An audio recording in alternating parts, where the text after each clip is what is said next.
Hi everyone, Set 8 has just come out, and so today I'm going to run through the top 10 comps to climb with right off the bat. All of these comps will be in an Imgur album that's available for patrons and YouTube members, and the link to join that is down in the description. And the first comp is Brawler Warwick, and with this we're running 4 admins to start with. Items for Warwick are a bit weird. He is a melee carry, so you think that you need healing, but since he gets healing through his passive, we don't actually need that.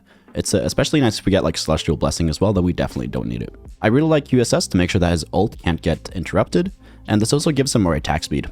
And then the last 2 items want to be damage items. Typically I've found the most success with IE and Hurricane. Generally you do not need Last Whisper when you're using Hacker to send him into the backline, because he's not going to get stuck that much on tanks. But if you don't have Hacker, then you'd probably want Last Whisper over Hurricane or IE. But other AD items like Giant Slayer, Deathblade, and then even like Titans also work fine on him. As for the rest of the units here, he's a Brawler, so we want to run 4 Brawler to get more power into him. And then the best admin traits are anything that gives him attack speed, attack damage, or gives him healing. The ones that give him permanent HP are fine if you get them early, so you can actually stack him out throughout the fight.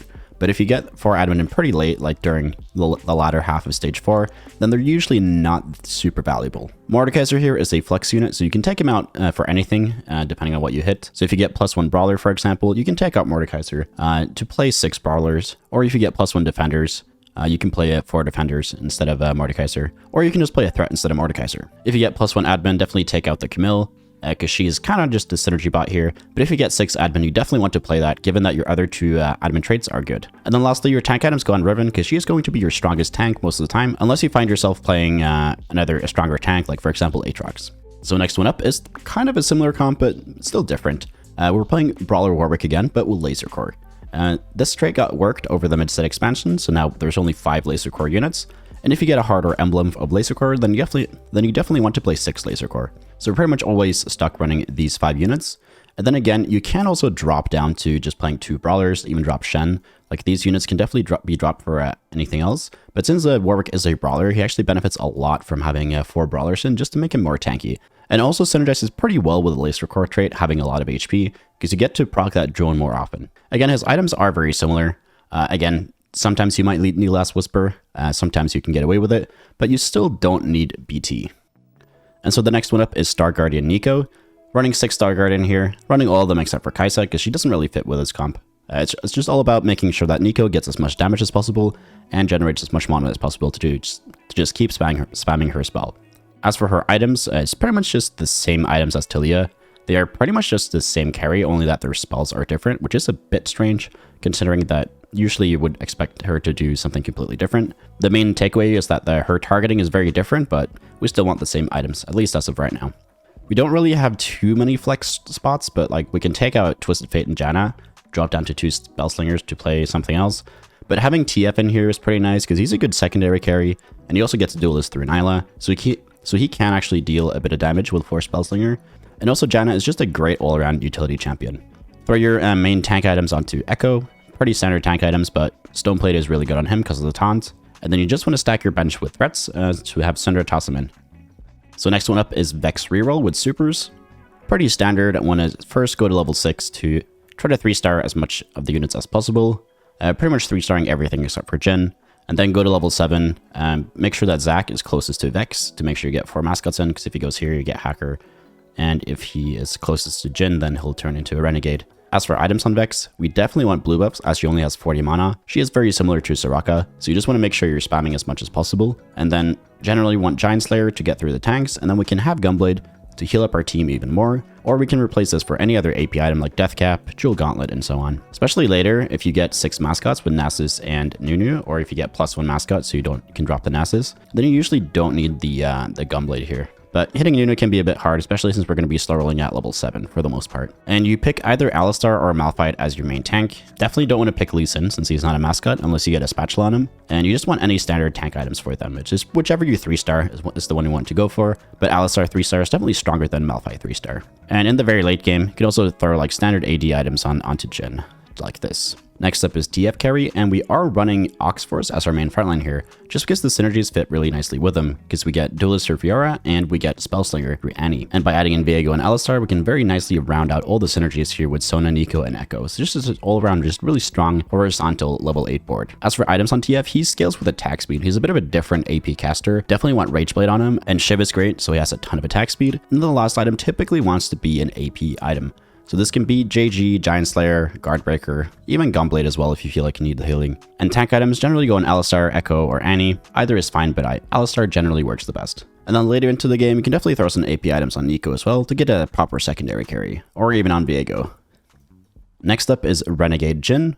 Again, running 3 Riftwalker here to nicely fit in 5 Renegade, and Zac is also a pretty good tank. And items for Jhin are pretty much just any AD items. Last Whisper is really nice to make sure we can get through the tanks. And then IE is really nice to make sure that his spell crits, because he can definitely one-shot some backliners if he has enough Renegade stacks. Additionally, with the Gunblade, we're making sure we're healing up our frontline. And also with Gunblade, we're going to heal for a ton, especially when he's last alive, because we're going to have a ton of bonus damage. If you get +1 Renegade, definitely run Silas to make sure that we get 7 Renegade in. Or you can also drop Camille to play another unit here. But generally going deeper into Renegade is what I've been having the most success with, because our frontline is like decent here with Alistar and Leona and Zac. And then Viego is also like a bit tanky with the new Oxforce rework. Pyke and Vex are mostly synergy bots, so you don't really care about them at all. And this is a level 8 board. It's not like super flexible, so we can't really change it up too much unless we get something from augments here.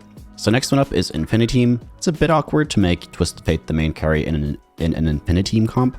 I find that Ezreal fits very nicely, since we get Sureshot through Sivir, and then we can also very easily fit in Lucian and Ezreal to get quick shots in and to get the parallel synergy in. As for the frontline, running Shen for Infiniteam, and then we don't really care about Pantheon because he's a pretty crappy tank. Much rather run Lucian for the quick shot. And then we also run Garen as well to get Defenders in. And the last unit is just an open slot, can be anything, so I like to play Aatrox to get a bit more frontline in. Items for Ezreal, he is an AD carry, so we toss any AD items on him, but the standard IE Last Whisper and then +1 AD item works really well. And then you can also throw your tank items onto Garen, and if you get +1 mech, then you can definitely drop the Aatrox and play, for example, a Wukong or something, and to make it Garen the Mecha Prime. So here is a Sureshot Defender comp. Again, running Samira here as the main carry, but we can also run Ezreal as the carry. But since he's legendary, he can be a bit hard to 2-star, so Samira is going to be a lot more consistent. And her items are the same as it's been for the entirety of the last set. And then Garen is acting the same way as set from the previous set. And then we play Wukong for a defender, and then Jax for Brawler for Ribbon. But pretty much any secondary mech here works fine. This comp is not really flexible at all. I don't really want to drop any units because they give us really nice synergies. But if you get some augments here, then you can drop like the Ribbon or the Sivir in some cases. So next one up is Gadgeteens with Gnar carry. With this, basically just want to get to level 8, and if you hit Gnar 3-star, you're going to be in a great spot to win the game. You can also just slow roll at level 7, but then you're only going to have 3 Gadgeteen realistically, as it'll be really hard to hit Nunu. Then the items for Gnar, Titans, just make him a lot more tanky since it's a melee carry. And then BT to make sure he can heal up, because he doesn't have built-in healing like Warwick. And then Giant Slayer to make sure he can get through the tanks, but this can be like Last Whisper or IE, or just another Titans. And then since we're running Gadgeteen, we definitely want to make sure that we're putting items on them to make sure we're getting the most bang for our buck for the trait. Annie works the best, and Nunu is also a great tank, but it'll be a bit hard to 2-star the Nunu, as you're going to find him later in the game. And then Sona, Echo, and Alistar can be swapped out depending on your synergies and augments, but generally Echo is really nice for Prankster, and then Alistar is just, you get triple traits here, so it's hard to argue to not play Alistar here. And then same thing with Sona, gives a bit more AP to the Annie to make her a bit more tanky, and then you get a bit more AP into your team with the Heart synergy.